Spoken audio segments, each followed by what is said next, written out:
नमस्कार भक्तों, आपका स्वागत है धार्मिक यादें चैनल पर।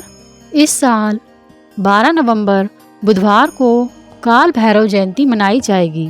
हर साल मार्गशीर्ष महीने में कृष्ण पक्ष की अष्टमी पर काल भैरव जयंती का पर्व मनाया जाता है। काल भैरव जयंती पर काल भैरव की विधि विधान से पूजा अर्चना की जाती है। धार्मिक कथाओं के अनुसार इसी दिन भगवान शिव ने काल भैरव का अवतार लिया था। आइए जानते हैं भगवान शिव ने काल भैरव का अवतार क्यों लिया था। पौराणिक कथा के अनुसार शिव महापुराण में वर्णित ब्रह्मा जी और भगवान विष्णु के बीच हुए संवाद में काल भैरव की उत्पत्ति से जुड़ा हुआ उल्लेख मिलता है।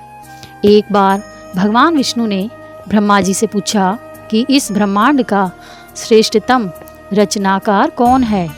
इस सवाल के जवाब में ब्रह्मा जी ने स्वयं को सर्वश्रेष्ठ बताया।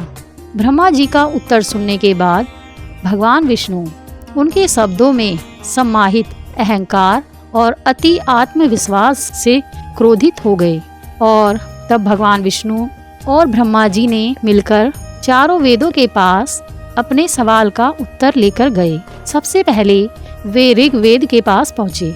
ऋग्वेद ने जब उनका जवाब सुना तो उन्होंने कहा कि शिव ही सबसे श्रेष्ठ हैं और सर्वशक्तिमान हैं। सभी जीव जंतु उन्हीं में सम्माहित हैं।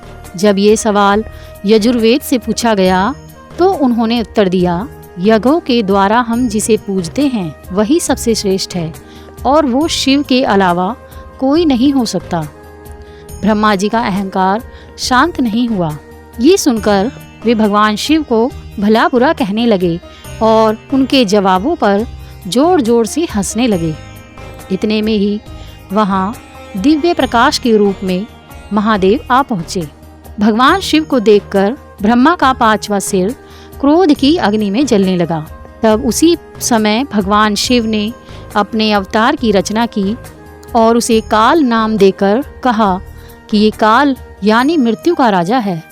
वह काल या मृत्यु का राजा कोई और नहीं, भगवान शिव का अवतार भैरव था। ब्रह्मा जी के क्रोध से जलते सिर को भैरव ने उनके धड़ से अलग कर दिया। इस पर भगवान शिव ने भैरव से सभी तीर्थ स्थानों पर जाने के लिए कहा ताकि उन्हें ब्रह्म हत्या के पाप से मुक्ति मिल सके। भैरव के हाथ से ब्रह्मा जी का सिर गिर गया। काशी में जिस स्थान पर ब्रह्मा जी का कटा हुआ सिर गिरा था उसे कपाल मोचन तीर्थ कहा जाता है।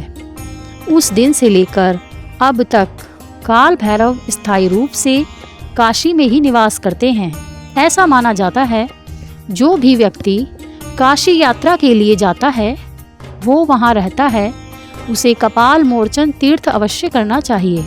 भगवान भोलेनाथ आपकी सभी मनोकामना पूरी करें।